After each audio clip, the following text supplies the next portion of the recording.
Национальный центр «Россия» – пространство гордости за свою страну и людей, которые в ней живут. Аналогов ему в мире нет. Здесь работает постоянная экспозиция «Путешествие по России». Это наглядная демонстрация достижений нашей страны в прошлом и настоящем. С момента открытия Национального центра в ноябре 2024 года прошло более 10 выставок. Мы сотрудничаем с лучшими производителями страны. В универмаге «Россия» можно найти продукцию, созданную руками и сердцем. В гастрономических рядах представлены кухни народов России. Через вкус можно многое узнать о стране, ее традициях и культуре. Национальный центр – это сотни культурных, образовательных, деловых и международных событий, важных для всего мира. Мы соединяем сердца на первом, единственном в мире свадебном фестивале. Это бережное сохранение традиционных семейных ценностей. Мы бережно храним память о подвигах героев и объединяем людей со всех уголков России, создавая живую связь прошлого, настоящего и будущего. Особое внимание уделяем молодежи и развитию их профессиональных навыков. В школах юного экскурсовода и журналиста мы признаемся в любви к родине. В 2029 году откроется новое здание Национального центра в Москве.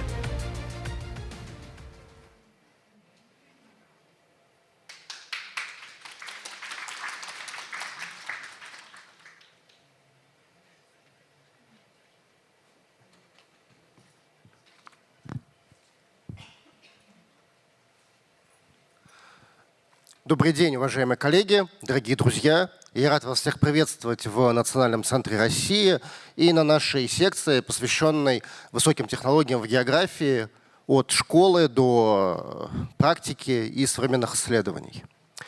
Позвольте представиться. Меня зовут Николай Куричев. Я декан факультета географии и геоинформационных технологий Высшей школы экономики. И в первую очередь я хотел бы поблагодарить организаторов форума за такую честь и возможность быть сегодня модератором нашей сегодняшней сессии. У нас сегодня основополагающая такая тема о том, как технологическая революция трансформирует современную географическую науку, географическую практику и, соответственно, школьную географию. И сегодня у нас в гостях люди, которые позволят нам с разных сторон посмотреть на то, как за последние годы изменилась наша любимая профессия благодаря технологическим изменениям. Я представлю их и прошу коллег выходить по порядку не важности, а по порядку выступлений, поскольку все наши спикеры для нас в абсолютно равной степени важны и интересны. В первую очередь Сергей Баринов, заведующий лабораторией современной школьной географии и краеведения нашего факультета. Михаил Криницкий, заведующий лабораторией машинного обучения в науках о Земле, Московский физико-технический институт, а также старший научный сотрудник Института океанологии и доцент нашего факультета. Елена Натарова, директор по маркетингу компании «Терратех». Сергей Кутузов, руководитель проекта «Геошкола», методист, учитель географии.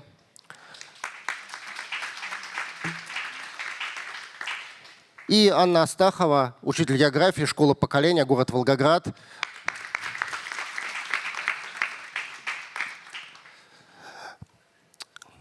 Спасибо. Тогда мы начинаем. И первым я обращусь к Сергею Баринову. У нас два Сергея сегодня в панели. И у Сергея такая сложная задача – начинать такую комплексную, сложную сессию. И, собственно, я хочу поставить для его выступления такой вопрос. Мы говорим в первую очередь, конечно, здесь о школе, об учителях, о студентах, может быть, о будущих учителях. Но понятно, что школьная география не существует в изоляции. Она существует во взаимосвязи со всем нашим профессиональным сообществом, и с практикой, и с исследованиями. И для того, чтобы школа действительно правильно ориентировала школьников, чтобы она могла их мотивировать к тому, чтобы они изучали географию, к тому, чтобы они сдавали ЕГЭ, школьная география должна быть связана с теми изменениями, которые у нас происходят в профессии. А эти изменения, в свою очередь, связаны в первую очередь с технологическими трансформациями, потому что действительно мы живем в эпоху беспрецедентных, поскольку скорости изменений. И в этом смысле, Сергей, как вот с точки зрения вашего богатого разнопланового опыта видится вот эта взаимосвязь от технологии через практику и науку в школе? Николай, спасибо огромное. Добрый день, уважаемые коллеги. Присоединяюсь к словам благодарности, которые Николай озвучил организаторам форума. Для нас очень важна возможность поговорить о современных технологиях в географии. Важна возможность поговорить об этом с учителями. У нас лаборатория, которую я возглавляю, для нее работа с учителями является одной из ключевых задач. У нас вся лаборатория преподающая в школе. И связь, о которой вы спрашиваете, она на самом деле прямая. Отлично. Технологии работают, поскольку мои ровесники, коллеги постарше помнят прекрасно, что нас готовили в университете в ситуации дефицита данных. Вот, и мы, собственно, своих детей, естественно, по некоторой инерции, да, которая у нас у всех существует, присутствует, мы готовим примерно к той картинке, на которой учили нас. Да, когда данных не хватает, их собирать сложно, дорого, и окружающее нас пространство, оно, с одной стороны, казалось бы, открыто, эпоха великих географических открытий закончена, а с другой стороны, как Валдис Пельш сегодня на пленаре говорил, да, никогда не закончится, потому что глубина познания этого пространства меняется. Так вот, наши возможности по открытию этого пространства, они радикальным образом изменились в последние десятилетия. И это, с одной стороны, огромная возможность для исследователей, географов, мы это видим. Я чуть позже скажу, какие результаты из этого получаются, значит, у коллег на факультете и в науке. Вот. А с другой стороны, это очень серьезный вызов для нас, для преподающих людей. Вот здесь в табличке приведены цифры о том, как изменилась, собственно, глубина и качество данных, которыми мы располагаем, мы, в смысле, научное сообщество, человечество в целом, да, всего за полвека. Количество спутников, которые снимают удаленно земную поверхность, частота их съемки и качество этой съемки, да, разрешение. То, чем мы располагаем сегодня, это ежечасная съемка с детальностью до 30 сантиметров, да, это то, что даже когда я еще учился в университете, это казалось немыслимым. Нас готовили по гарминовским GPS-приборам, коллеги наверняка помнят прекрасно, которые работали с точностью до 30 метров, и то, так сказать, в городских условиях, а в лесу там как бы куда-нибудь примерно тебя в квадрат закинет, и на том спасибо. Вот, эта ситуация изменилась радикальным образом, и, конечно, это напрямую влияет на наши возможности удивить детей на уроке, да, сделать то, что американцы хуком называют, потому что удивить ребят GPS-прибором сегодня сложновато, мягко говоря, да, потому что у каждого вот такой точности GPS-приемник находится в телефоне. Собственно, данные мобильных операторов – это еще одна часть революции данных, которая у нас случилась, благодаря чему географические исследования сегодня выглядят совсем не так, как они выглядели несколько десятилетий назад, потому что я заканчивал направление общественной географии, так же, как Николай Константинович, и нас учили работать с данными государственной и муниципальной статистики. Ее всегда не хватает, ее сложно добывать, она дорогая. А на сегодняшний день передний край общественно-географических исследований, он делается на данных первичных, которые получаются от каждого конкретного пользователя, вот с той точностью, да, до 30 сантиметров. Наш с вами мобильный оператор и наше с вами банковское приложение знает в каждую секунду времени, где мы находимся и на что мы там тратим деньги. Поэтому они про нас с вами знают больше, чем наши ближайшие родственники. Потому что жене я еще могу соврать, где я был весь вечер и чем я там занимался, а банковскому оператору, и приложению и мобильному оператору не могу. Он про меня это знает точно. Вот. И, собственно, такие данные, да, вот эти карты Подмосковья, это то, что делают коллеги на факультете по очень детальной информации. Да. Это влияет буквально на все сферы организации жизни, потому что это аналитика, которая продается органам управления, корпорациям. Они покупают эти данные, они продают аналитику на ее основе. На факультете работает центр геоданных целый, да, который, собственно, этим занимается. И это то, что нам было недоступно буквально пару десятилетий назад, на сегодняшний день является таким базовым уровнем, так сказать, гигиеническим минимумом современной общественной географии. Как следствие, радикальным образом изменился сам характер географических исследований и образ жизни географа.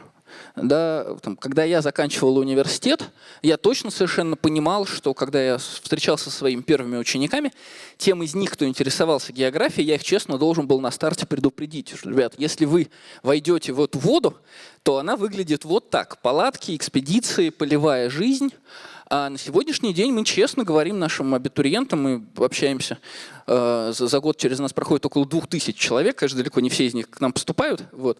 Мы говорим, что, ребят, да не обязательно. Да, осталась эта ниша полевых исследований, соответственно, где люди вот так руками собирают данные, но не вся география выглядит так на сегодняшний день. Да? Очень большая ее часть – это вполне себе офисный сбор данных дистанционного зондирования Земли или мобильных операторов банковских приложений, загрузка этих данных в геоинформационные системы и работа в них. Каждая крупная корпорация на сегодняшний день имеет свою геоинформационную систему. Здесь с нами коллеги из реального сектора. Они эту тему разовьют подробнее, чем я, и не буду залезать на их поляну. Каждый орган управления образованием, каждое федеральное министерство имеет свою ГИС. И географы, наши выпускники, работают там и вполне себе, так сказать, в офисной ситуации. Поэтому полевая романтика осталась, но она не является базовым требованием более, да, к любому географу. И для нас это огромная возможность, с одной стороны, да, потому что мы можем не отпугивать этой полевой романтикой наших учеников. Не всем она по нутру. А с другой стороны, это риск потери идентичности. И это тоже, в общем, меняет, конечно, ситуацию в классе. Очень мощный вызов – это введение искусственного интеллекта. Вот, поскольку здесь с нами Михаил, я тоже не буду глубоко залезать в эту тему, вот, но оговорюсь здесь, что больше половины уже наших выпускников на сегодняшний день, они, хотя мы говорим абитуриентам, да, о том, что вот наших студентов учат работать со спутниковыми снимками и обрабатывать пространственные данные, но на самом деле мы учим их уже программировать искусственный интеллект, который обрабатывает спутниковые снимки и пространственные данные. Да, то есть это посредник, который вошел во все составляющие географической практики, географических исследований. И для нас с вами в классе это очень серьезный вызов, потому что искусственные генеративные нейросети позволяют нашим ученикам легко фальсифицировать их самостоятельную работу. Это с одной стороны. А с другой стороны, если мы будем пытаться это игнорировать, в смысле игнорировать нейросети, да, и бороться с ними, это ни к чему не приведет, потому что в реальной взрослой географии, в географических исследованиях, географической практике они являются помощниками на всех этапах получения данных, обработки данных, производства аналитического продукта, написания текста, подготовки презентации. Да. Все этапы происходят вместе с искусственным интеллектом вплоть до проектов по разработке профильного географического искусственного интеллекта, о чем было на слайде. Результаты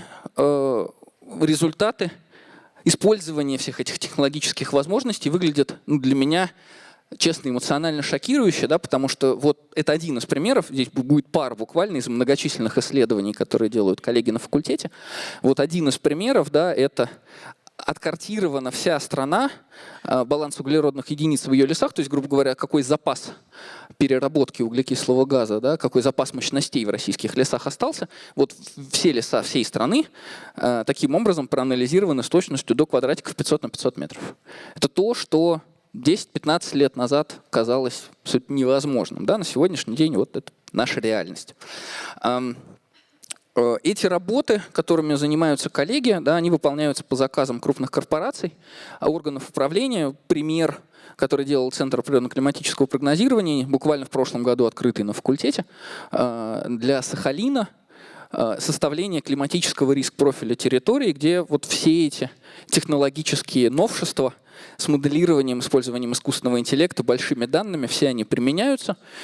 И это серьезная, важная работа, которая тоже становится некоторым гигиеническим минимумом исследователя-географа, потому что органы управления хотят понимать точно, с какими рисками они столкнутся природно-климатическими, потому что мы географы за природу отвечаем, да, и сколько им будет стоить ликвидация этих рисков. Повторюсь, это лишь пара примеров из многочисленного огромного спектра работ, которые делают коллеги. Я завершу такой лирической вставкой. У Михаила Александровича Булгакова Да, есть вот такое красивое описание глобуса Воланда, который позволял дьяволу углубляться с максимальной точностью в любую точку Земли в любой момент времени. Валдис Пельш сегодня очень хорошо сказал, что эпоха великих географических открытий в России никогда не закончится. Мне кажется, это не потому, что мы еще не все открыли, мы знаем нашу территорию. Это потому, что мы сегодня находимся с вами в начале такого ренессанса золотого века географии, когда мы не просто можем открывать новую территорию, это уже сделали к середине 20 века полностью, когда мы можем получать модель этой территории, этого пространства, сколь угодно детальную, обновляемую в режиме реального времени. И можем нашим учащимся показывать, что вот прямо сейчас происходит около их дома, да, тоже в режиме реального времени прямо на уроке. Это огромные возможности, они непростые для освоения, поэтому мы с коллегами включились, да, в подготовку учителей, для нас это очень важно, потому что мы уверены, мы убеждены, что этот ренессанс, он открывает огромные возможности перед нашей сферой, но для того, чтобы эти возможности были реализованы, количество наших с вами учащихся, сдающих по географии, должно, очевидно, кратно вырасти. Иначе просто не будет людей, которые смогут этими возможностями воспользоваться. Без географов в ближайшие десятилетия будет никуда. Спасибо. Да, Сергей, спасибо большое. Коллеги, я прям буду настаивать, чтобы все спикеры укладывались в регламент 10-минутный. Но все-таки один вопрос я позволю себе Сергею задать. Вот на каждом дне открытых дверей нас абитуриенты, их родители спрашивают, задают самый актуальный для них вопрос. Кем я буду работать? Где я буду зарабатывать? Сколько я буду зарабатывать? На самом деле, мне кажется, этот вопрос поставлен не совсем правильно, потому что от того момента, когда человек в 10 или 11 классе задает этот вопрос, до того момента, когда он реально выйдет на рынок труда, уже действительно на полную ставку, да, а не как-то там в ограниченной степени, как это на старших курсах обычно происходит, проходит несколько лет. И, наверное, и думать человек должен не только о том, что не о своей первой зарплате после выпуска, а о том, какие-то перспективы ему создаст в течение нескольких лет его профессиональной работы.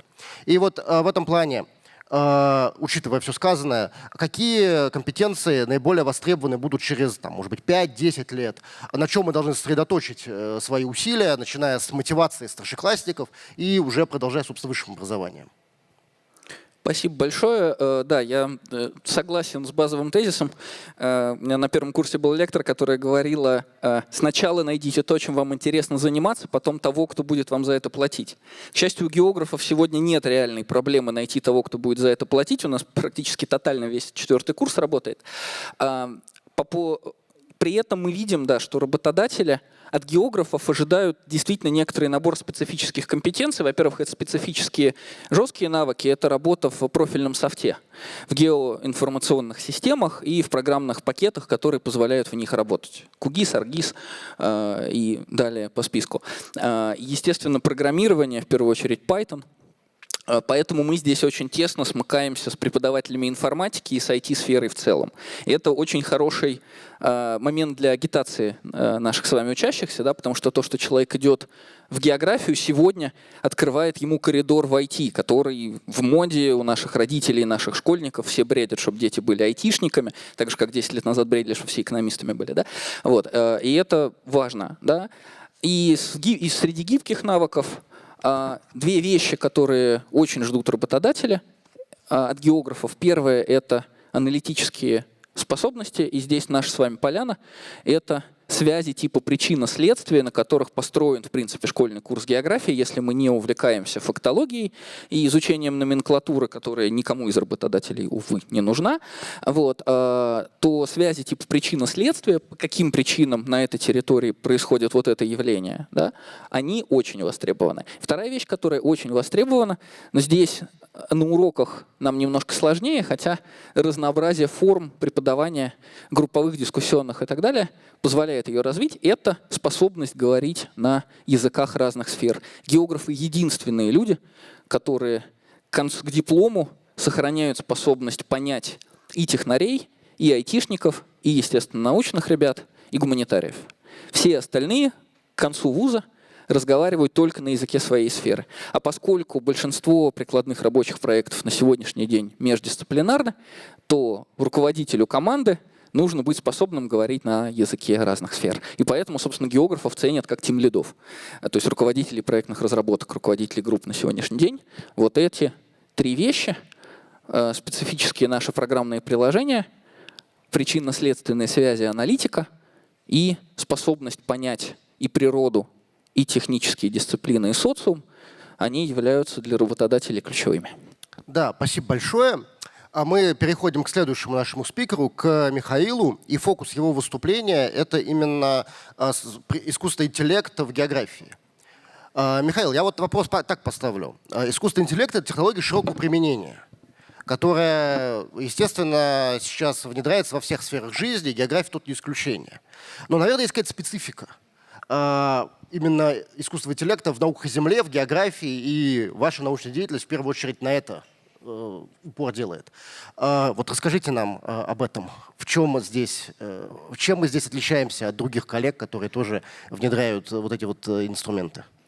Да, я попытаюсь объяснить вот в течение всего своего повествования, чем же искусственный интеллект такой особенный, который мы применяем в географии, или на самом деле я буду чуть-чуть более широко об этом говорить, грани искусственного интеллекта в науках о Земле. Не только география, соответственно, и про геологию я здесь не буду погружаться, я буду скорее говорить про, это, наверное, называется физическая география, океанология, физика атмосферы, климатология и все вот эти вот грани наук о Земле, которые относятся к описанию нашей с вами планеты.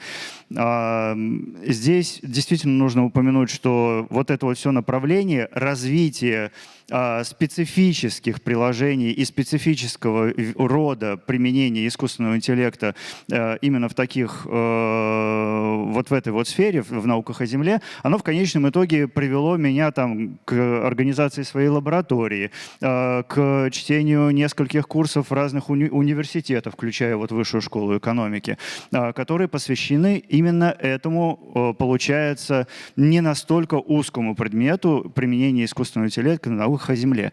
Он узкий. Ну, давайте начнем сначала с того, почему вообще нам нужен искусственный интеллект в науках о Земле.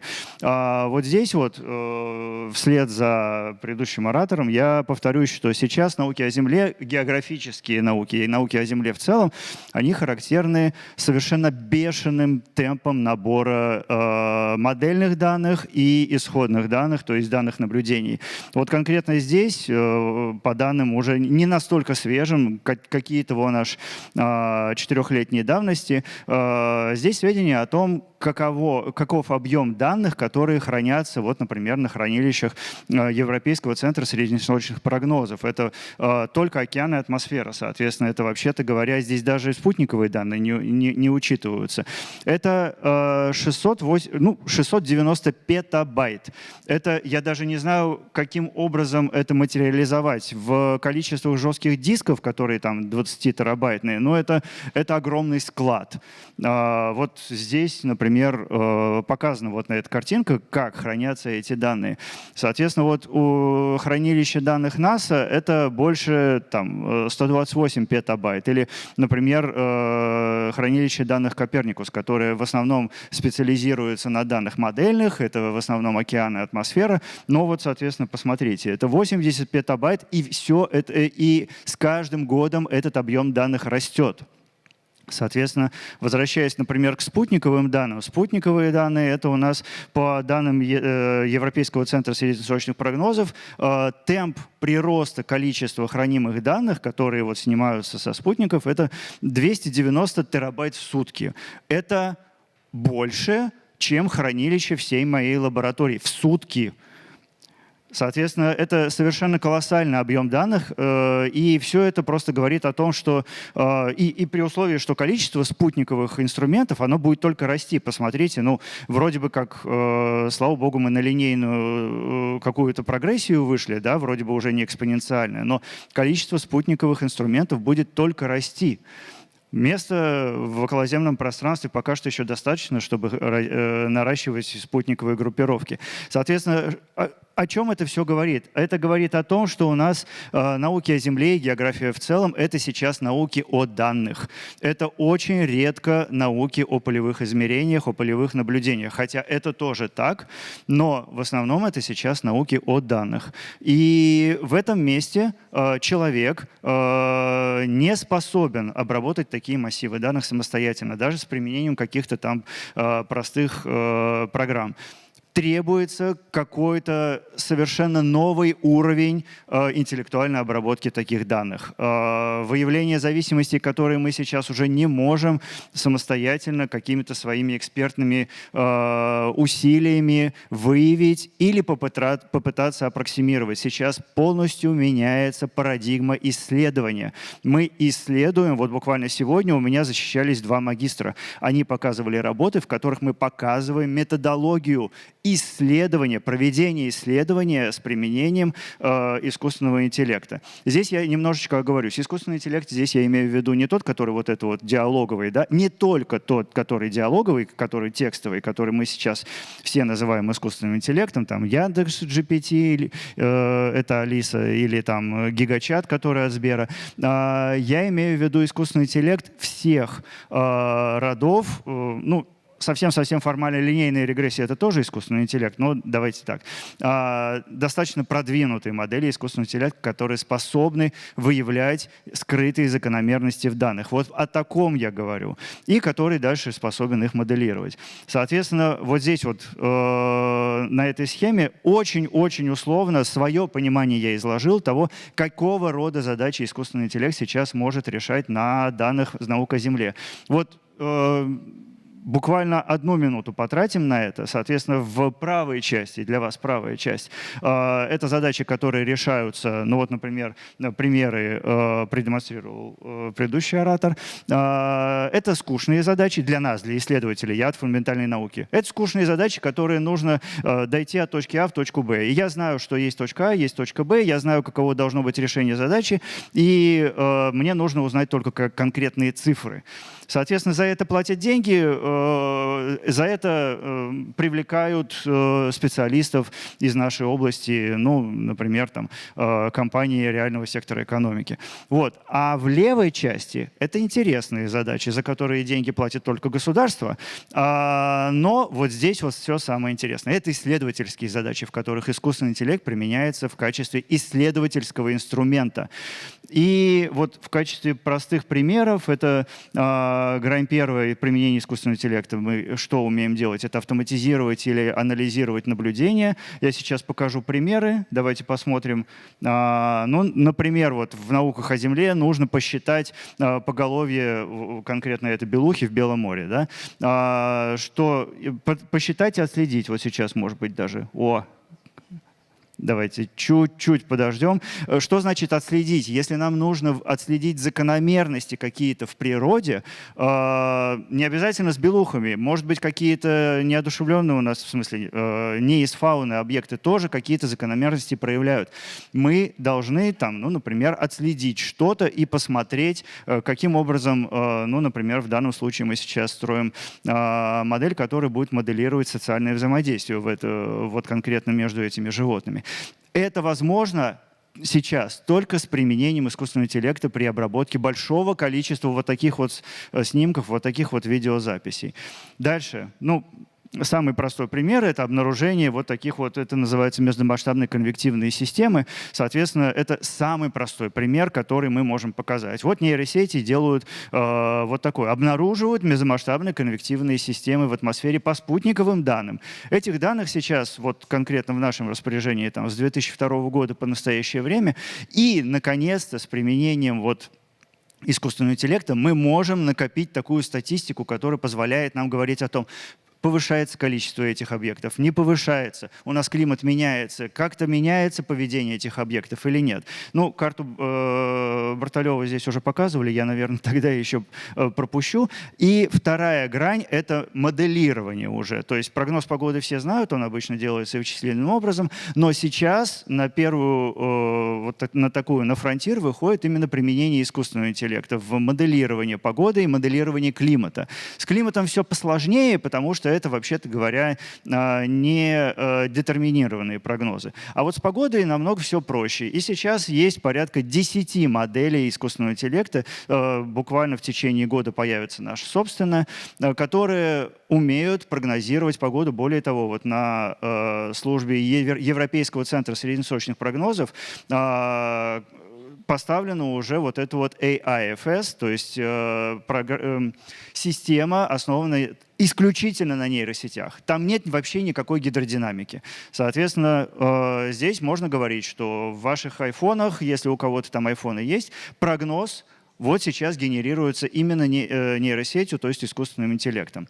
И давайте я это пропущу, поскольку очень строгий у нас ведущий. Значит, грань третья, на которой я хочу остановиться, это применение естественного языка для задач наук о Земле.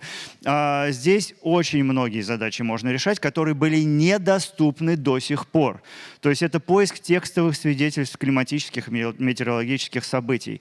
Невозможно было представить себе до сих пор вот решение таких задач на таких огромных количествах, корпусах текстов до сих пор. Сейчас условный чат GPT или там гигачат позволяет это сделать в обозримые. Это все еще не мгновение, это все еще недели, месяцы, может быть, даже первые годы, но это уже обозримое время. Мы уже сможем получить результаты исследования, пока не состарились. Да? То есть на моем веку эти результаты появятся, а не через 2 поколения исследователей. Программирование моделей, графиков визуализации — это уже про автоматизацию исследований. И очень большое количество, конечно, помощь в организации исследований, в организации написания отчетов, написания статей. Естественно, здесь большой вопрос, который сейчас очень активно обсуждается. Насколько сильно нужно вовлекать искусственный интеллект вот такого рода, именно лингвистический, в написание отчетов, это вопрос сейчас дискуссионный. Вот буквально сейчас на конференции у нас была целая секция, в которой специалисты со всего мира рассказывали свою позицию относительно того, какие статьи можно принимать, где видно, что применен искусственный интеллект, какие нельзя, и где что можно, где что нельзя. Это очень открытый дискуссионный вопрос, но он уже современный, мы уже в будущем живем. Буквально 5 лет назад я не мог себе представить, что мы об этом будем вообще разговаривать. Соответственно, школьники, дети, студенты, они должны быть уже готовы, что они будут работать, когда уже наступило будущее. Мы должны их готовить к этому уже сейчас. Ну и остальные, собственно, на этом мой доклад уже закончен. Да? Здесь, собственно, заключительное слово. Искусственный интеллект — это сейчас мощный инструмент, всю полноту возможностей, которую мы сейчас еще до конца даже не осознаем. Это наше будущее. Спасибо огромное. Да. Мне кажется, очень такая вдохновляющая, мотивирующая речь. Михаил, я вот позволю себе один такой вопрос. И, не то, что внесу ложку дегтя, но всегда в любой революции есть какие-то узкие места. Вот какое сейчас главное узкое место, которое сдерживает дальнейший прогресс в внедрении ИИ в исследованиях? О боже, дайте мне лучше рассказать, где нет узких мест. В применении искусственного интеллекта все вокруг усеяно вот этими ботлнеками. Частота данных, частота эксперимента при получении данных, собственно, релевантность данных и все, что связано с данными, это во-первых. И, во-вторых, наверное, это нужно было в первую очередь называть, это квалификация исследователей, которые применяют искусственный интеллект. Вот это настолько сейчас важно. Сейчас я просто вижу, что вот буквально по аналогии с написанием каких-нибудь работ с помощью чат-GPT или там каких-нибудь лингвистических моделей, если человек... Вот у меня студент сейчас показывает графики, я вижу, что он их нарисовал, там, я не знаю, с применением искусственного интеллекта по данным, которые сам насчитал, и при этом не понимает, что происходит в этих графиках. Это настолько сейчас вот эта вот тропа, которая усеяна вот этими колючками, это совершеннейший кошмар. Видеть, что результаты получены, но при этом они получены без понимания, что произошло, это потрясающе, это взрывает мозг вот мне каждый день. Более того, вот сейчас на большой, очень серьезной конференции у нас был доклад. Мы его допустили. Я просто допустил на свою секцию ради интереса. Доклад от школьника старших классов, ну, там, он иностранец, не знаю, как там соотносятся классы с нашими, от школьника принес доклад, все рассказал, начинаешь задавать вопросы и видишь, что он не понимает, что происходит. И это просто катастрофа.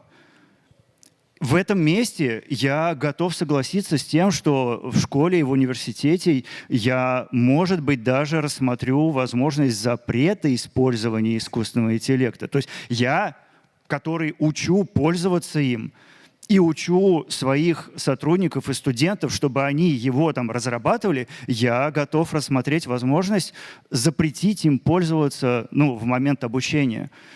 Это будет для меня прям шоковое решение, но это, видимо, какое-то необходимое решение. То есть вот квалификация специалистов, которые должны понимать, что происходит с точки зрения предметной, с одной стороны, с другой стороны, с точки зрения самих моделей искусственного интеллекта, как вот здесь сейчас было сказано, да, у нас специалисты должны обладать как минимум двойной квалификацией, предметной и теория вероятности, мат-статистика, ну, фактически искусственный интеллект. Вот до тех пор, пока они не владеют этим, это я не могу доверять им, их результатам. Я не могу писать эту статью вместе с ними, потому что я не могу быть уверен в том, что это вообще что-то вменяемое, что результаты можно публиковать. Это очень серьезное, ну, пока что не катастрофа, но очень серьезное узкое место. Я на секунду вклинюсь. Обратите внимание, как закивали коллеги, когда говорил Михаил. Да, мы 10 лет назад с вами наблюдали, как пришло цифровое поколение в школу и деградировали навыки поиска информации, да, у тех, кто родился с Гуглом. А теперь мы ждем следующего этапа этого процесса, да, как они эти навыки деградируют, когда придет поколение, привыкшее к генеративным нейросетям. Да, спасибо. Коллеги, давайте мы двинемся дальше. Тема невероятно интересная. Мы могли бы всю оставшуюся часть нашей секции посвятить, но мне кажется, у нас очень логичный мостик. И здесь я хотел бы передать слово Елене Натаровой, компании TerraTech, дочка Роскосмоса, которая непосредственно занимается внедрением, собственно, данных дистанционного зондирования космических в практику в рамках проекта «Цифровая Земля». И вот, Елена, мне кажется, вам было бы естественно оттолкнуться от того, что сейчас говорил Михаил, потому что вот этот вопрос о доверии к данным, он действительно краеугольный. И он краеугольный и в науке, и в любых практических задачах. Причем в практических задачах ну, цена ошибки это могут быть ну, огромные деньги, и даже не только деньги, но и человеческие жизни, потому что ну, когда мы говорим об оценках рисков, да, и об управлении ресурсами, то это действительно такие основополагающие вопросы. Вы практик, как компания TerraTech подходит к этому, как она разрабатывает свои продукты, какое место в этом играют современные алгоритмы? Да, спасибо. Коллеги, добрый день. Приятно рассказать в своем докладе, а куда же приземляются, собственно говоря, и научные разработки, и технологические разработки. Я действительно представляю здесь компанию TerraTech, и сразу скажу, что у нас работает довольно большое количество именно людей с географическим образованием, потому что работаем мы как раз на стыке космоса, информационных технологий, наука Земли, географии в частности. И как раз более уже, практически 9 лет мы разрабатываем решения на основе данных космической съемки, технологий искусственного интеллекта и создаем как раз платформы, системы, геоинформационные системы, куда, собственно говоря, и погружаются все эти данные. Но буквально пару слов скажу, как сегодня вообще эта цепочка выглядит. Коллеги сегодня сказали, что уже действительно невероятное количество спутников на орбите находится. Это петабайты данных, которые валятся в непрерывном режиме. И, конечно, их обрабатывать можно только с применением технологий искусственного интеллекта. Собственно говоря, это вот как раз наша основная компетенция. И делаем мы это по двум основным направлениям. Собственно говоря, искусственный интеллект может помогать, в принципе, готовить данные к тому, чтобы обработка проходила быстрее, корректнее, тщательнее, был более верный выходной результат. И, собственно, сегментация изображений, когда не человек, сидя за компьютером, разглядывает, а что, собственно, на космическом снимке изображено, а уже нам нейронная сетка говорит, где что находится, как изменился объект во времени, и даже уже что может быть с этим объектом в будущем. И чему, собственно, мой доклад посвящен, это платформа «Цифровая Земля». Без преувеличения, это, конечно, самая большая сегодня в России у нас система мониторинга всей страны.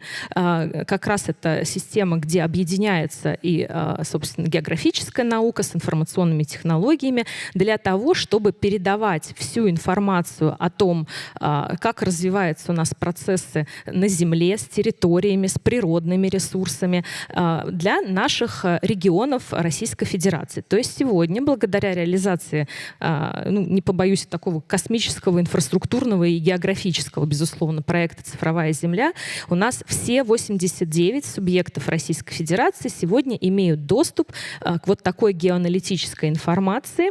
Получаем мы вот эту агрегированную, вы, естественно, видите информацию, а у министерства и ведомств в субъектах Российской Федерации это Минприроды, Минсельхозы, Минстрой, Минцифры и прочие исполнительные органы власти в наших регионах имеют возможность получать довольно такую исчерпывающую информацию о лесе, о природных катаклизмах различного рода. Это пожары, наводнения, ветровалы, собственно говоря, сельское хозяйство, строительство, недропользование, то есть где какие карьеры расположены, как меняется их площадь, по водным объектам, объектам гидрографии. То есть как раз периодичность, естественно, предоставления таких продуктов, она разная, но как минимум раз в год, раз в полгода у региона, благодаря вот таким системам, появляется возможность четко понимать, что происходит с природными ресурсами, с территориями, с хозяйственной активностью, и пользоваться этой информацией для принятия управленческих решений. Куда дальше развиваться, где лучше надо контролировать, где есть тонкие места и так далее. В общем-то, как раз к вопросу о результатах. Да? То есть для чего, собственно, все это нужно? Вот это я вам привожу один буквально пример, он просто очень наглядный, совсем свежий. Новосибирская область, когда управление контрольно-надзорной деятельности Министерства природных ресурсов Новосибирской области вот буквально недавно сказали, что они свыше 100 миллионов рублей вот выявлено нарушений как раз в области леса, свалки и нелицензионной добычи полезных ископаемых. То есть тут прямой управленческий, экономический эффект, и, конечно, я уже не говорю про цифровизацию, управляемость и так далее. И здесь все равно я тоже вот не могу не остановиться на том, что очень большой вопрос и проблема — это пользователи квалифицированные на той стороне, куда мы эту аналитику отгружаем. То есть вот как раз очень не хватает людей, понимающих, вот как раз с аналитическими способностями, со способностью понимать и технический язык, и науки о Земле, и социальные какие-то вещи, социально значимые для граждан, чтобы когда мы вот эту аналитику генерим, нам было кому ее передать. Это очень большой вопрос как раз вот подготовки пользователей в органах исполнительной власти, как раз с профильным, например, географическим образованием, с навыками работы в информационных системах. Это очень большой запрос, который сегодня есть, с которым нужно работать, и таких людей действительно нужно готовить. И хочется верить, что как раз вашими стараниями это у нас все будет происходить. В помощь, так сказать, собственно, учительскому составу, да, есть у нас открытые данные по цифровой земле, они публикуются на портале, пожалуйста, вот сайт, QR-коды, можете пройти, посмотреть, там различные временные срезы, можно даже дать какое-то задание школьникам, сравнить, как меняется динамика, видят ли они какую-то закономерность, какие-то особенности, может быть, в структуре лесопользования или недропользования. То есть в этом смысле, пожалуйста, открытыми агрегированными данными можно пользоваться, привлекать их для каких-то научных целей. Но не могу не сказать об еще одной платформе. Это еще более высокоавтоматизированная система, где человек не участвует вообще. То есть если в цифровой земле там все равно есть модератор, потому что аналитика передается в органы власти, а там цена ошибки, как действительно Николай сказал, слишком высока, чтобы доверить полностью автомату это решение. Поэтому там есть контроль модератора, а вот в системе Pixel это полностью автоматическая система, где как в формате интернет-магазина. Заходишь, выбираешь нужную область, нажимаешь «Отправить в обработку под системе искусственного интеллекта» и получаешь спустя 10-15 минут готовый отчет. Что хочется сказать, что у нас для всех новых пользователей 3500 гектаров можно абсолютно бесплатно воспользоваться, поэтому мы предлагаем вот такую лабораторную работу для тех, ну, может, ребят уже постарше, провести, дать задачу, выбрать какой-то участок на территории, например, родного субъекта или на территории разных климатических зон, сравнить там лесохозяйственные какие-то вопросы. То есть платформа сейчас работает с продуктами в области сельского хозяйства. То есть ребята спокойно могут зарегистрироваться в системе, разместить такие заказы и попробовать сгенерить какую-то аналитику, заодно имея возможность познакомиться с самыми современными технологиями геоинформационными, с использованием искусственного интеллекта. Пожалуйста, вот обращайтесь. Это бесплатно, легко и просто. Ну и буквально еще я несколько кейсов в оставшееся время расскажу про то, как вот конкретно тоже приземляется, это больше к области экономической географии скорее относится. Ну вот кейс, да, где построить АЭС. То есть вот, конечно, здесь тоже объединяются и технологии космические. Когда мы выбираем место, естественно, нужно проанализировать массу факторов. Это вот настоящий пример, когда нужно понимать, где инфраструктура проходит, есть ли водный объект рядом, где какие города располагаются. Вот чтобы это все оценить, конечно, без наук о Земле, без географии это сделать невозможно. Ну и космические снимки тут, естественно, в помощь. Развитие туризма, да, горнолыжные курорты. То есть, я думаю, тут тоже есть и среди ребят многие катаются на лыжах, на сноуборде. И вот для того, чтобы правильно проложить инфраструктуру того же самого горнолыжного курорта, конечно, используются тоже космические технологии, технологии искусственного интеллекта, чтобы грамотно всю эту инфраструктуру спроектировать.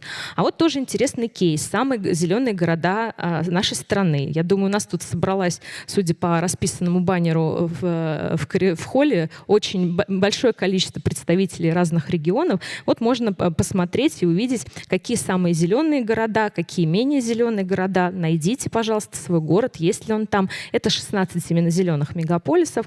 И это все без искусственного интеллекта проанализировать, конечно, просто физически было невозможно. Переходите по QR-коду, там полный текст исследований можно посмотреть. Или вот развитие застройки в Подмосковье за последние, четверть века, считай. Конечно, руками это все было бы невозможно посмотреть, но благодаря нейросетям мы знаем, какое количество новых объектов, в частности, дорог появилось, сколько вообще изменений произошло на той или иной территории, позволяет нам делать выводы о том, что происходит. Вот этот кейс я вообще очень люблю. То есть мы можем собирать благодаря космосу информацию не только по собственной территории, но и заглянуть, собственно говоря, а как у них-то там, да, за пределами Российской Федерации, как строят, как лес рубится, как недропользование происходит. Ну и, конечно, чрезвычайные ситуации, действительно, и климат меняется, это уже очевидно, никто даже не спорит на эту тему. Наводнения, пожары, засухи, растепление многолетней мерзлоты, которая уже теперь не вечная стала, климатические вопросы, погодные, все это тоже, конечно, позволяет нам делать искусственный интеллект. Ну и не могу сказать о том, что, собственно, космос, помноженный на географические науки, действительно позволяет спасать жизни. У нас такие случаи были, с Лизой Алерт мы взаимодействовали. Вот недавно был случай, когда разыскивали пропавшего яхтсмена. То есть вот эти технологии — это не только про эффективность, управляемость, экономическую выгоду, это про спасение жизни. И надо это тоже понимать, всегда в голове держать, что такого рода технологии позволяют сохранить человеческую жизнь.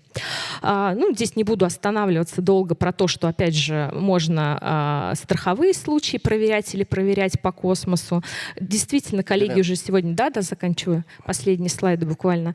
Идем мы в сторону прогнозных моделей. И вот попрошу даже действительно сфотографировать этот слайд, коллеги. Почему? Потому что по вот этому адресу проект геопространственной аналитики находится очень большое количество примеров геоинформационных технологий, технологий искусственного интеллекта для различных научных задач, экономических, социальных и так далее. Вы там сможете посмотреть, найти примеры, сделать какие-то, допустим, лабораторные задания, еще какие-то практические задания. Такая вот геовикипедия, которую мы подготовили. Ну и вот такие вот интересные мы вещи делаем, когда объединяем космос, объединяем технологии искусственного интеллекта. И не могу вас не поздравить, этот год у нас юбилейный, 65 лет полета Юрия Гагарина в космос. Мы были первые в космосе, и сейчас в области обработки данных космической съемки Россия, благодаря такому вот мощному прорыву и у Роскосмоса, и у коллег вот тоже есть прекрасные разработки. Это то, чем мы даже на международной арене в области обработки данных и применения технологий искусственного интеллекта можем гордиться, с чем вас и поздравляю. Спасибо большое. Спасибо.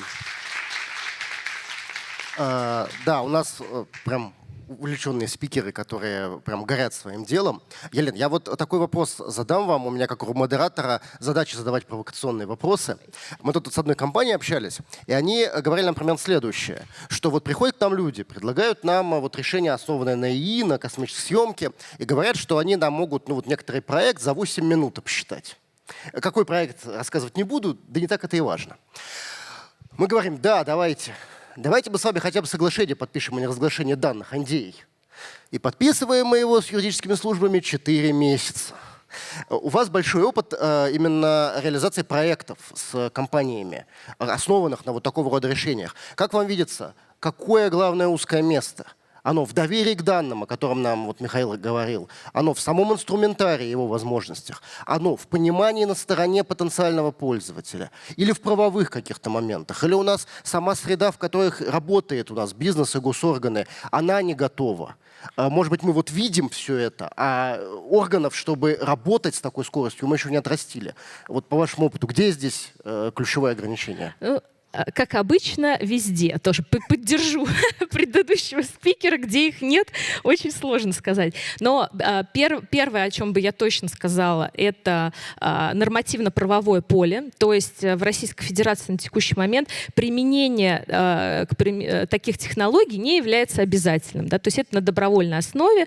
То есть ранее было в некоторых кодексах прописано, к примеру, отчитываться о лесопользовании с использованием там, данных космической съемки или беспилотных там каких-то фотографических материалов, тоже это ушло. То есть если бы было обязательство применять, то это, конечно, бы очень сильно помогло, в принципе, развитию таких технологий и обеспечило бы и прозрачность контрольно-надзорной деятельности, и глубину, и масштабность применения таких технологий. Но в целом, возможно, через какое-то время в экспериментальном правовом режиме, может быть, этот вопрос начнет решаться. И второй вопрос, который точно здесь я уже упоминала, это неготовность зачастую и непонимание на стороне заказчика, зачем им это надо и какие возможности дают геоинформационные технологии и искусственный интеллект для решения задач конкретного предприятия. Хотя у многих предприятий сегодня есть собственные, назовем их центры компетенций по применению, но даже там мы часто встречаем непонимание или неправильное понимание возможностей и ограничений. Тут точно не в технологиях дело, я вам скажу, потому что готовность технологическая у нас очень высокая. Мы четко понимаем, как и где можно применять искусственный интеллект, где у него ограничения, какая точность там может быть. Вопрос точно не в технологиях, а в готовности и понимании того, что может, что хотят и как это можно сделать. То есть нам нужно, опять же, готовить квалифицированного пользователя. И, собственно, по мере возможности менять нормативное поле, чтобы постепенно внедрять эти наши технологии в те процессы, которые есть в государстве, в бизнес-структурах, да и, собственно, для граждан тоже есть место, где применять геоинформационные технологии. Спасибо. Да, спасибо большое. Вот, мне кажется, здесь мы очень естественным образом переходим к нашему следующему спикеру. Мы поговорили о том, как сейчас ИИ выглядит в науке, как он выглядит в практике, но действительно, если у нас не будет людей, которые могут его внедрять, мы далеко не уедем. А чтобы мы таких людей могли готовить и мотивировать их к этому, начиная со старшей школы, ну, очевидно, что нужны специализированные инструменты. Очевидно, что школа в силу колоссальной тоже, да, специфики ее деятельности, там, возрастной психологии, педагогики и так далее, она в полной мере опираться на вот эти вот взрослые, я так это назову, специальные решения не может. И вот здесь я бы хотел задать вопрос уже, собственно, Сергею Кутузову. У него огромный опыт разработки проекта «Геошкола», который как раз и призван такой вот мостик построить между вот этими технологическими прорывами и, собственно, школьной практикой. Как вот этот вот разрыв нам преодолеть? Да, Николай, спасибо. У нас 10 минут, чтобы обсудить преодоление разрыва. Ну что ж, постараемся в общих чертах описать. Я очень рад, что вас заинтересовала эта секция геоинформационные технологии. Вот форум называется «Форум учителей географии». Поднимите, пожалуйста, руку учителя географии, которые здесь присутствуют. Спасибо. А студенты профильных вузов, может быть, есть? Так. А студенты педагогических профильных вузов? Ага, хорошо, спасибо. Ну, чтобы понимать, как строить наше общение. Поэтому тогда я буду оперировать некоторыми, может быть, скучными методическими, учительскими вещами. Вот. Но я думаю, без них тоже нам никак. Использование, вот вопрос геоинформационных технологий в школе, он довольно любопытный, если не сказать проблемный. Вот как в рекламе говорится, 9 из 10 учителей географии признают геоинформационные технологии интересными, важными и полезными. Но при этом на практике их используют единицы увлеченных этим делом людей. Такие люди здесь есть. Вот моя соседка, например. С другой стороны, тема не новая. Использованию геоинформационных технологий уже больше 10 лет, наверное, эта тема обсуждается, ну точно больше 10 лет. За это время появились различные решения, изменилась даже немножко методическая часть. Вот, но почему происходит так, что до сих пор геоинформационные технологии не дошли до конкретной школьной практики? Вот вопрос очень большой, объемный, здесь много нюансов. Я надеюсь, что он будет одним из вопросов, которые мы на свободной части в продолжении обсудим. Здесь очень важно и ваше мнение тоже услышать, в том числе и мне.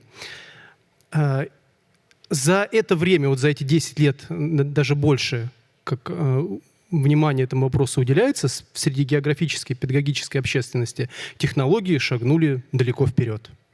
Изменилась и нормативная методическая база, вот с нее мы и начнем. Очень коротко, та самая занудная часть. Но вы, учителя, вы должны меня понять, и без этого никак. Вы все эти документы прекрасно знаете, точно, просто расставим некоторые акценты.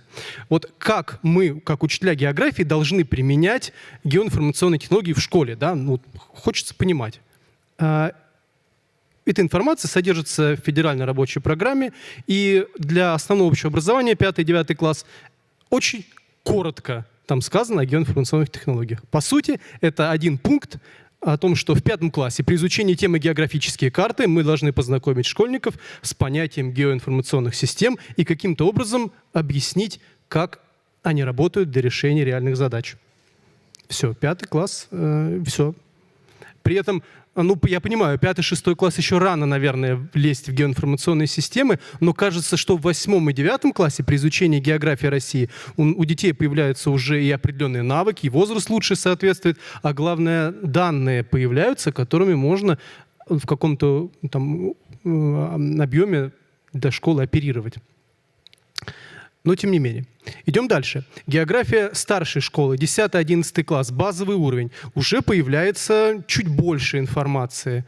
Здесь уже есть не только упоминания на уровне пояснительной записки, но и среди проверяемых требований к результатам освоения есть упоминание геоинформационных систем. Но опять без конкретики.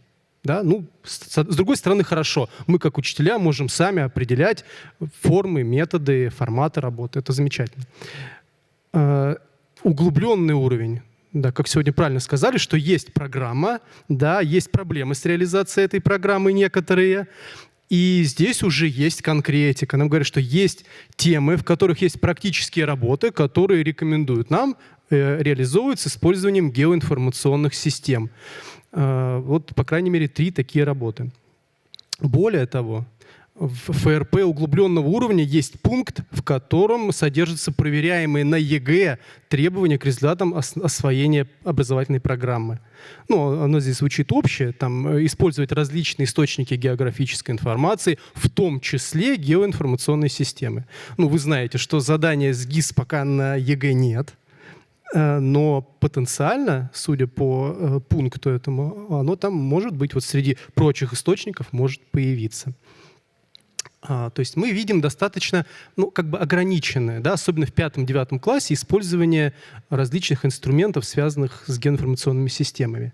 Но неожиданно в 2025 году выходит тоже вам знакомое, я уверен, информационно-методическое письмо о преподавании географии в 2025-2026 учебном году, где нам предлагают некие критерии для оценки умений учащихся работать с геоинформационными системами, за что мы должны, за какие результаты мы должны ставить нашим ученикам 5 за то, что они свободно работают с геоинформационными системами, интерактивными картами и статистическими таблицами. 5. Садись 5. 4. Тут тоже внимательно, очень интересный момент.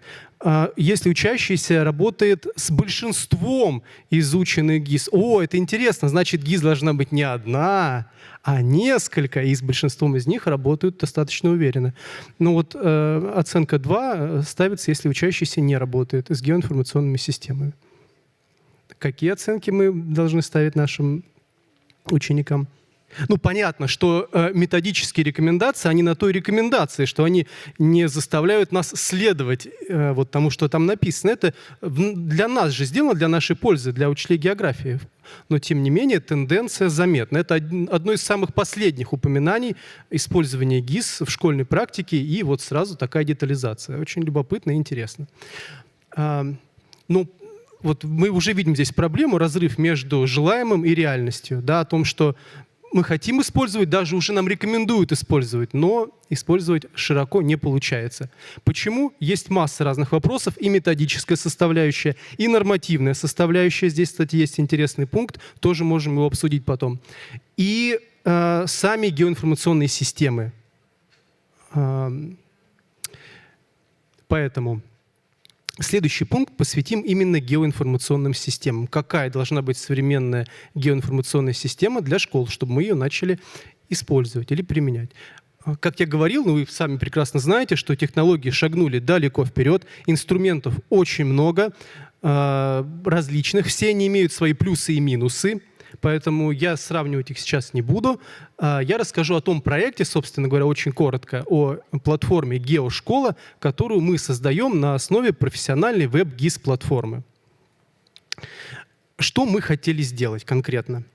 Мы хотели решить 2 важных проблемы, которые, на наш взгляд, тормозит интеграцию ГИС в школьную практику.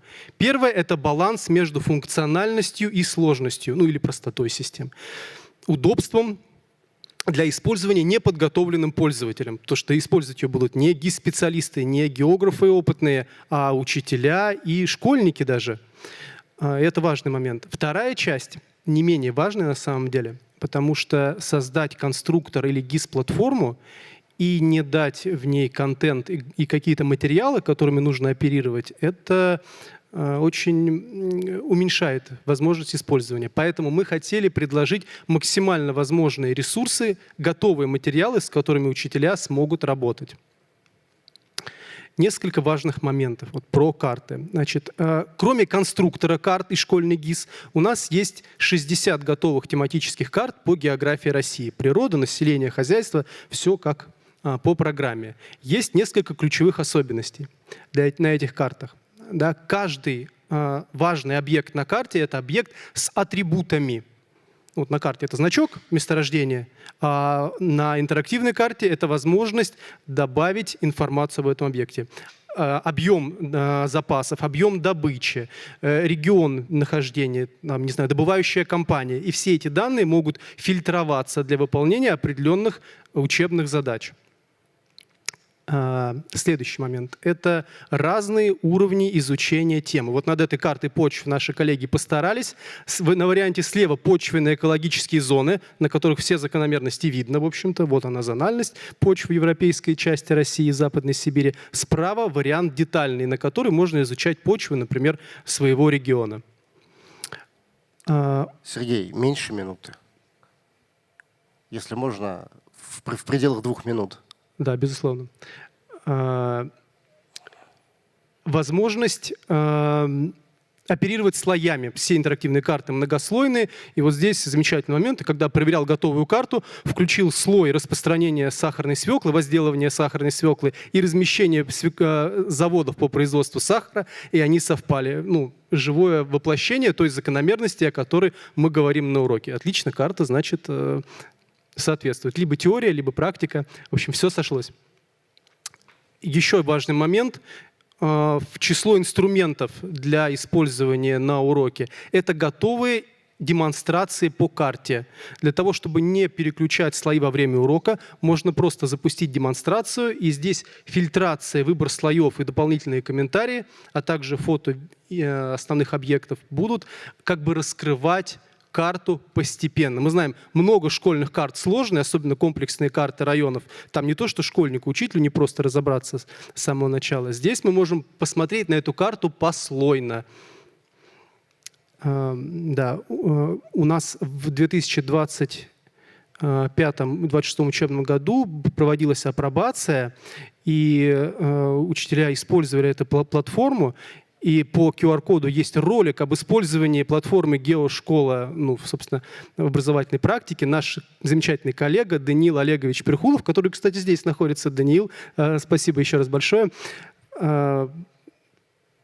показал, является нашим методистом, партнером, и показал, как геошкола используется в образовательной практике. На 2026-2027 год мы также приглашаем учителей к апробации и будем рады видеть вас в числе тех людей, которые будут использовать нашу платформу.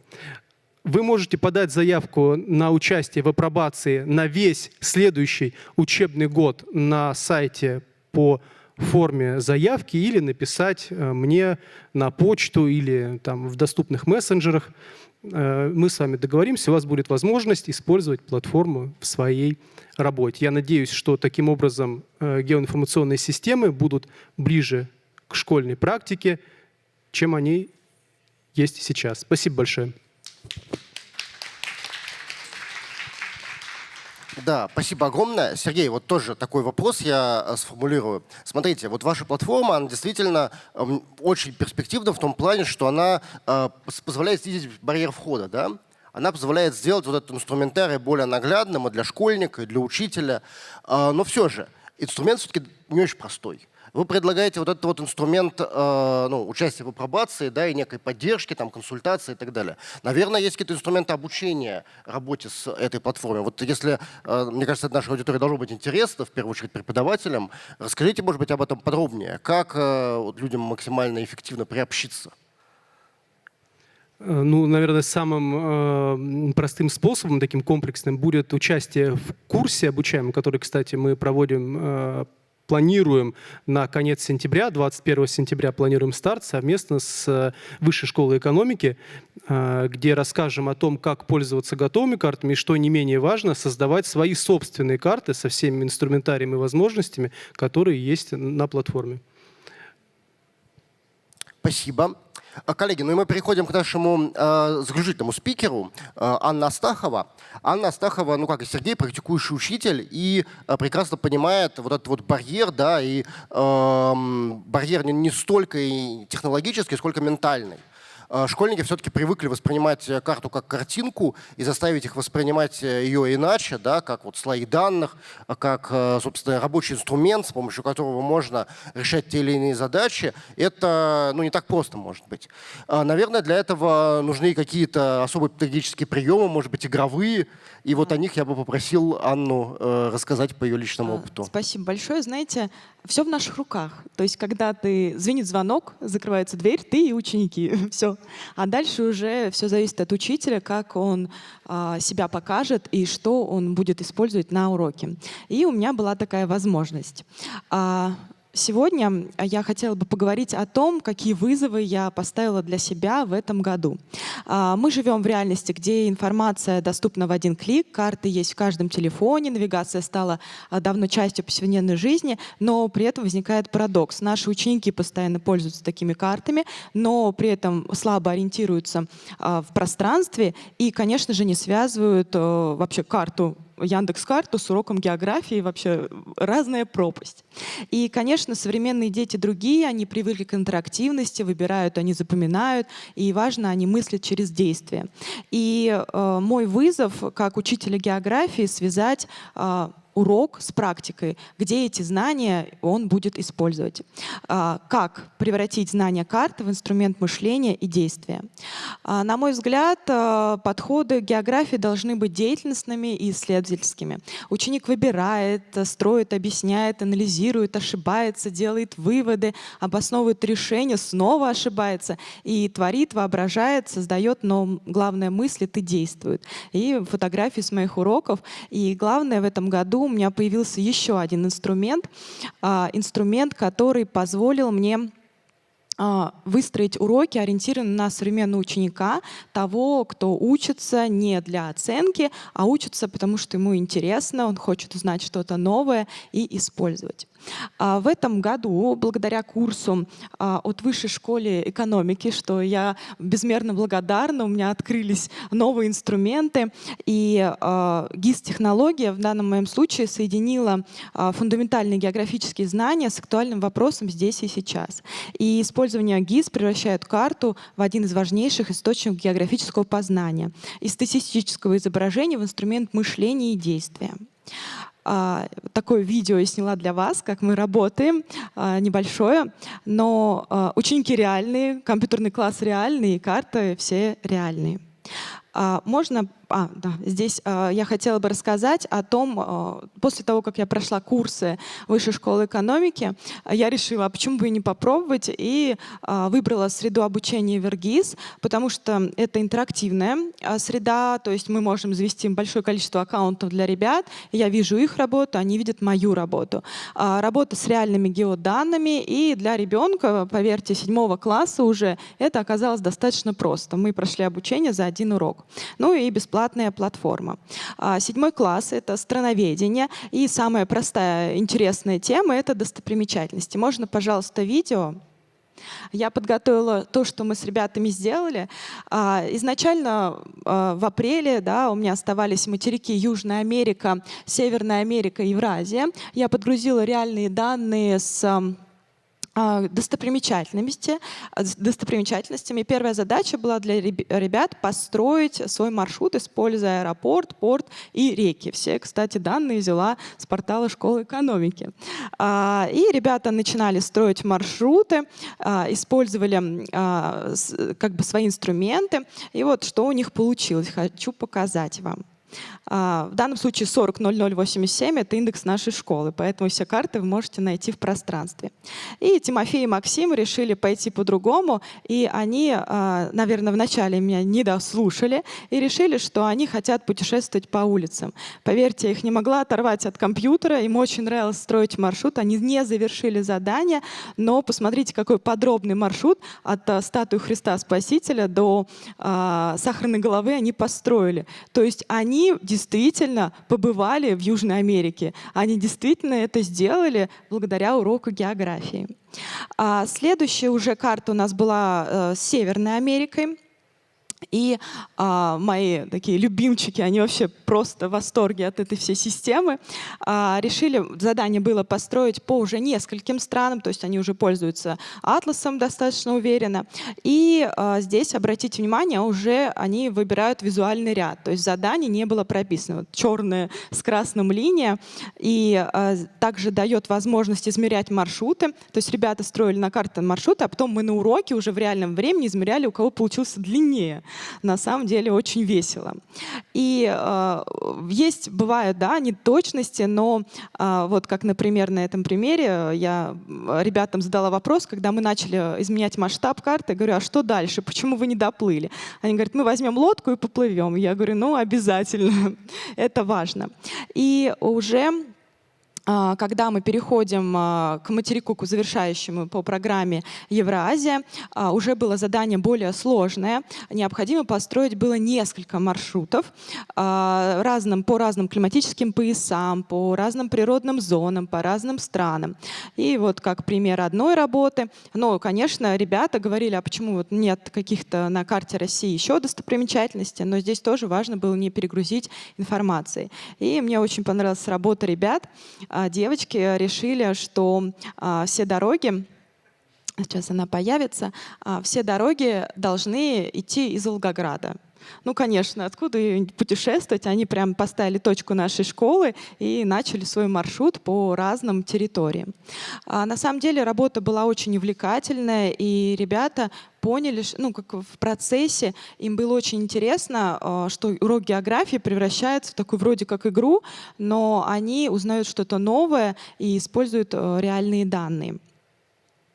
Конечно, в начале, да, у меня были подробные инструкции, сейчас также появятся на экране мои рабочие листы, кстати, созданные с помощью частично ИИ. Сначала были инструкции, созданные прям подробные, например, нажмите 3 точки возле карты, что очень важно, ребенок обращается и к учителю, и к листу задания. Или, например, выберите слой, они ошибались, путали, но что удобно в этой среде, это была понятная среда для них, потому что они достаточно уверенные пользователи. А уже в дальнейшем, это уже практическая работа по Евразии, обратите внимание, ни одной инструкции, только задания. И то есть за 3 урока мои семиклассники совершили чудеса, и им очень понравилась эта работа. И когда мы завершали учебный год, я говорю, ребят, ну что, ну как? Понравилось, что хотим сделать? Они говорят, мы хотим работать, уже сами добавлять точки. И вот теперь моя задача придумать формат работы, когда мы уже будем Excel-таблички делать с ними и подгружать реальные данные, именно работая в этой карте. Но исходя из моего опыта, почему бы и не... Кстати, помладше дети, я думаю, вполне бы справились. Можно, пожалуйста, вернуть к презентации? Предпоследний слайд. Ага. И, соответственно, для меня использование ГИС-технологий в обучении географии действительно дало образовательный эффект. Формируется определенный географический уровень мышления, развивается самостоятельность и исследовательская позиция, появляется осознанность пространства, что вот я путешествую по карте, и знания в атласе я перекладываю на интерактивную среду.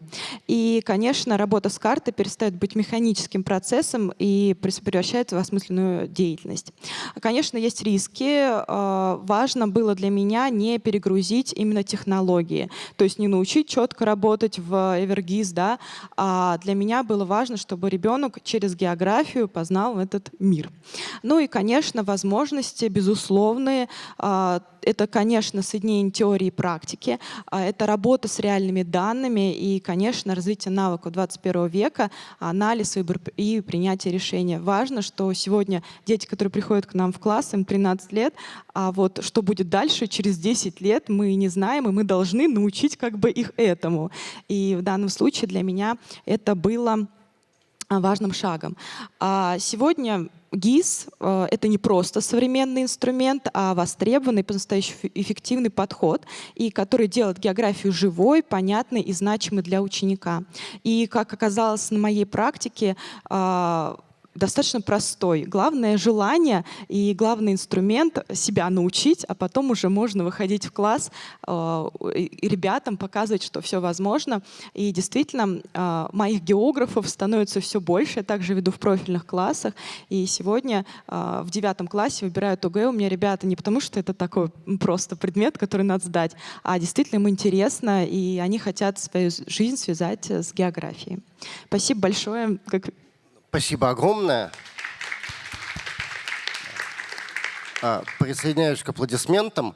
Коллеги, ну на самом деле, я думаю, мы можем переходить к сессии вопросов и ответов, потому что уверен, что у практикующих учителей выступление Анны вопросы не вызвать не могло, поэтому я, наверное, сам вопрос задавать не буду, передоверю, так сказать, это право аудитории.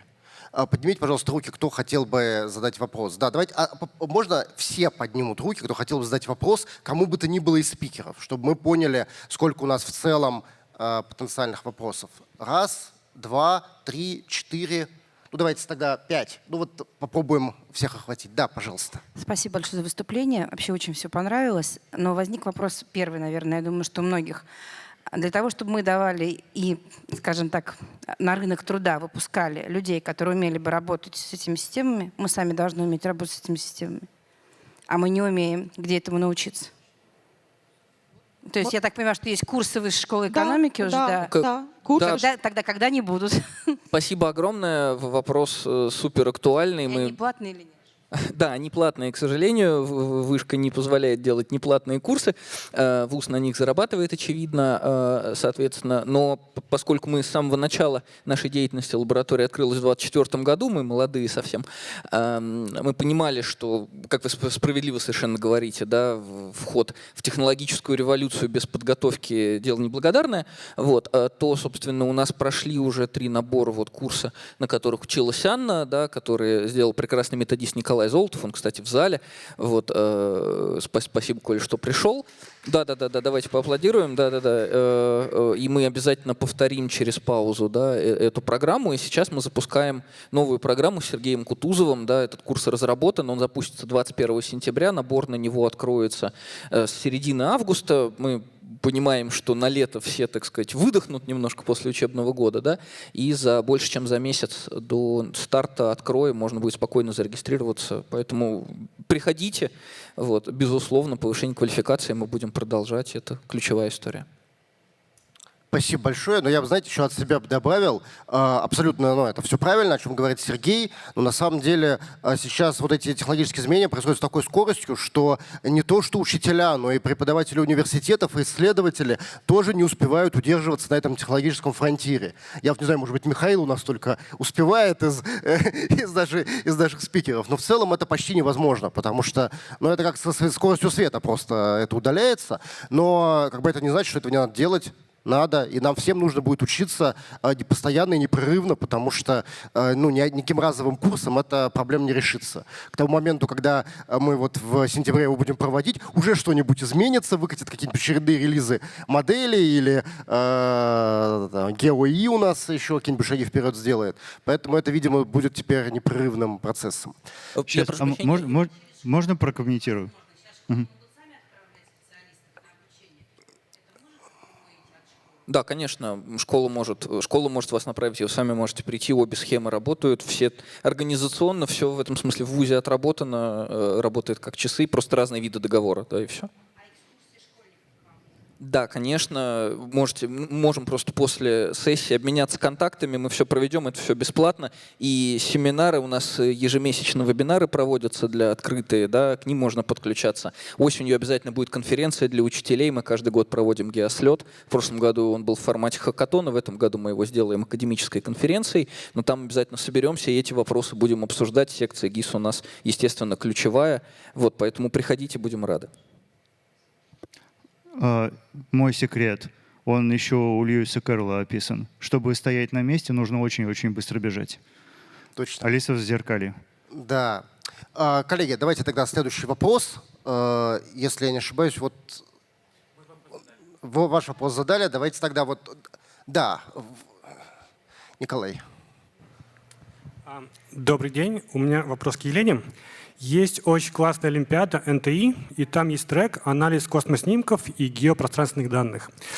Дело в том, что там используются космоснимки иностранные, открытые данные.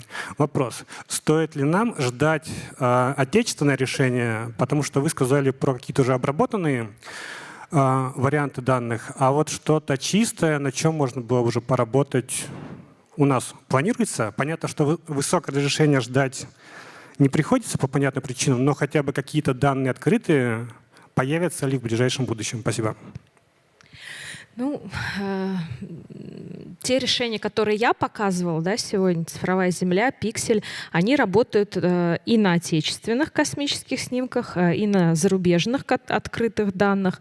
Ну, не считаю зарубежку чем-то нечистым, да, или там грязным. Другое дело, что с учетом геополитической обстановки в любой момент эти снимки просто могут быть закрыты, ну, очевидно. Ну, в этом смысле, что нам остается? Работать с теми данными, которые дает Роскосмос. Естественно, там разрешение не такое высокое, как хотелось бы, но это позиция госкорпорации пока как регулятора. Можем, конечно, писать письма и обращения на тему открыть больше данных, но пока позиция такая. Поэтому в текущих условиях вынужден работать, как говорится, с тем, что есть. Естественно, в рамках закрытых систем типа цифровой Земли нам доступны и данные более высокого пространственного разрешения, и радиолокационные космические снимки, а не только оптические. Вот, но для широкого круга пользователей, ну, в любом случае, допустим, научные учреждения через Минобр тоже могут создать себе аккаунт в Федеральном фонде данных ДЗЗ и выгружать оттуда, ну, по определенному там аккаунту, да, то есть это должно быть именно орган исполнительной власти в лице, например, там Минобра или другого какого-то министерства, чтобы иметь доступ к этим данным с разрешением хуже 1 метра на безвозмездной основе. То есть такие вариации возможны. В научном центре оперативного мониторинга Земли по этому вопросу можно обратиться. У них там есть клиентский отдел. Они подскажут, как эту процедуру можно было бы произвести. Спасибо большое. Коллеги, у нас я видел, что еще были вопросы. Да, будьте добры. Здравствуйте, коллеги. Город Домодедово, Пронина Анжелика Александровна, преподаватель географии. Вы знаете, а скажите, пожалуйста, вот вы работаете в частной школе, да? Сколько детей у вас в классах? У меня в классе 18 человек. Ну, это хорошая такая частная школа, где так достаточно 18, это даже много. Я работала в 2 частных школах, в одной у меня было 6 детей в классе, в другой, ну, максимум 12. Это хорошо, их можно обучить. Плюс частная школа имеет немножко другое бюджетирование, да, и вот компьютеры все. А вот у меня, например, этого нет. Мало того, у меня в группе доходит 31-35 человек. И вот если переходить, ну, помимо того, у меня даже нет сейчас интерактивной доски. Мне приходится, я человек советский, и я, естественно, объясняю так, что практически играю на уроке, в лицах, вплоть до сцены. Вот. И получается, что мы бы очень хотели. Я готова учиться всему этому. Но материальная база многих учебных заведений не позволяет этому. Кроме того, сейчас идет укрупнение классов и групп. Я вам говорю, что вот 31 человек сидит. Например, будущие машинисты локомотива. 31 мужик у меня сидит. Причем кабинеты уменьшают в размере сейчас. Представляете? То есть у меня было 70 квадратных метров, стало 30. Я не могу компьютеры поставить. Вот в данном случае, если вот выходить вот на эту систему, ну какие-то, может быть, какие-то уроки можно там поставить, но не постоянная, конечно, основа. И, скорее всего, придется согласовывать этот вопрос с преподавателем по информатике для того, чтобы проникнуть к ней в кабинет, заранее все разработать и взять какую-то часть группы туда, остальную часть группы нужно в кабинете посадить, и пусть они там сидят и занимаются самостоятельным изучением чего-либо. И придется лавировать вот так вот нам. Сказать: ты иди, Марина, покури пока куда-нибудь там, а мы у тебя в кабинете позанимаемся. И вот тут хотелось бы какую-то вот действительно программу, которая бы за нас вот уже как-то вот работала. Вот такие программы есть? А можно я отвечу на вопрос? Очень, очень коротко и быстро. Искусственный интеллект такого не делает. Да, можно я отвечу на вопрос, как я делала? Я выпросила кабинет информатики. У нас 2 часа в 7 классе. 1 урок мы проводили непосредственно в кабинете, 2 в кабинете информатики. Если вы видели мое видео, да, то обратили внимание, что дети у меня сидели по группам. У нас в кабинете информатики 12 компьютеров. И не всегда там они умещались по одному. И ребятам в 7 классе свойственно работать в группе. Один придумывает, другой ищет, смотрит и так далее. И на самом деле здесь главное, наверное, желание. И когда начинаешь начинаешь работать и видишь, что ребятам это действительно нравится, и они прям, а когда в следующий раз мы сюда придем и позанимаемся, вот это того стоит, и договориться с учителем информатики, и выпросить ключ от кабинета, и поставить в расписание. Это важно, потому что действительно сейчас современного ребенка сложно замотивировать учиться и именно с интересом ходить на урок. Я, если можно, тоже добавлю. Вот вы, когда вернетесь в школу, значит, проникните в кабинет информатики, смените надпись на кабинет информатики и географии, и вам скажут, как так? Вы скажете, это в тренде. Вот на форуме обсуждали интеграцию. Есть у нас слово геоинформатика, можно заменить вообще. Великолепно. Геоинформатики. Я бы, коллеги, от себя добавил следующее. Ну, на самом деле, коллеги пытались как-то внести некий позитив, но на самом деле достаточно сложная, серьезная проблема. И действительно, без материальной базы двигаться никуда нельзя. Я вам могу сказать, что мы даже в вышке с этим сталкиваемся. Вот к нам приходят студенты, да, вот первокурсники. Они к нам многие поступают и, значит, внезапно обнаруживают, что у нас большой объем самостоятельной работы, да. У нас есть компьютерный класс. Он, в принципе, там есть часы, где-то, когда там занятия не проходят, когда там можно делать домашние задания, самостоятельную работу, но это ограничения определенные, да. И выясняется, что, в общем, без достаточно производительного личного ноутбука, далеко не уедешь. А он стоит не 10 тысяч рублей, прям скажем.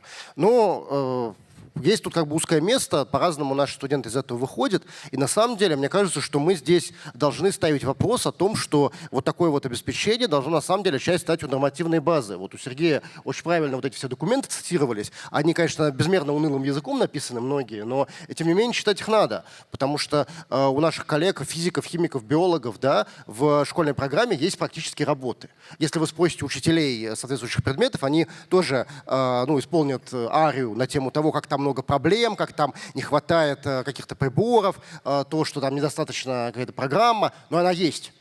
И никто не спорит с тем, что нельзя химию преподавать, не имея реактивов и не имея какого-то практикума, да, равные биологию и химию. Но на самом деле географию современную тоже нельзя преподавать, не имея компьютерных вот этих вот возможностей или доступа регулярного в компьютерный класс, регулярного, а не партизанского, чтобы туда не надо было прокрадываться, да, а чтобы это было каким-то всем понятным, само собой разумеющимся решением, как это, в общем, и должно быть. Чтобы у нас была возможность полевые выходы делать, вот тоже об этом говорилось на пленарном заседании, но там же на самом деле просто чудовищная регуляторика.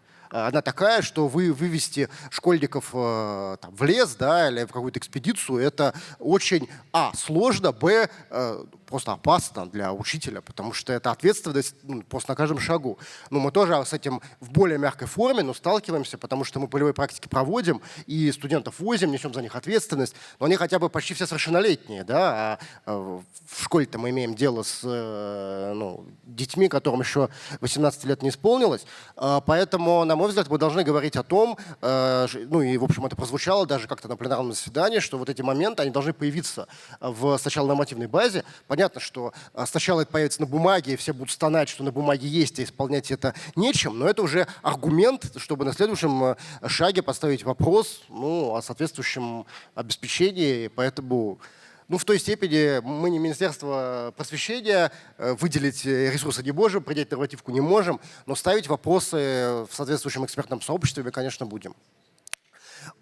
Уважаемые коллеги, у нас на самом деле уже истекли 1,5 часа на нашу сессию, но, наверное, один вопрос мы можем себе еще позволить. Кто сильнее всех хочет его задать, если такие есть? Да, Ольга, будьте добры.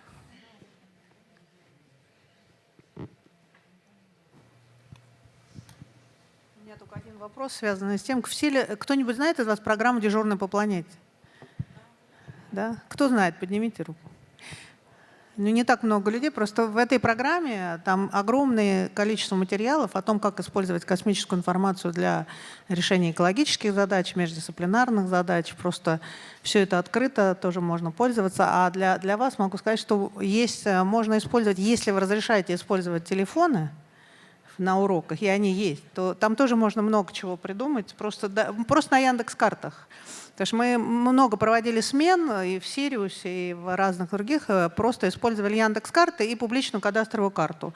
И огромное количество для детей было открытий, начиная от того, что они увидели, что на помойках уже продаются коттеджные участки, и они сделали фактически вывод, что надо помогать людям смотреть на карты для того, чтобы не покупать, значит, на помойках участки, ну и так далее. То есть, если будет интересно, обращайтесь, у нас огромный опыт.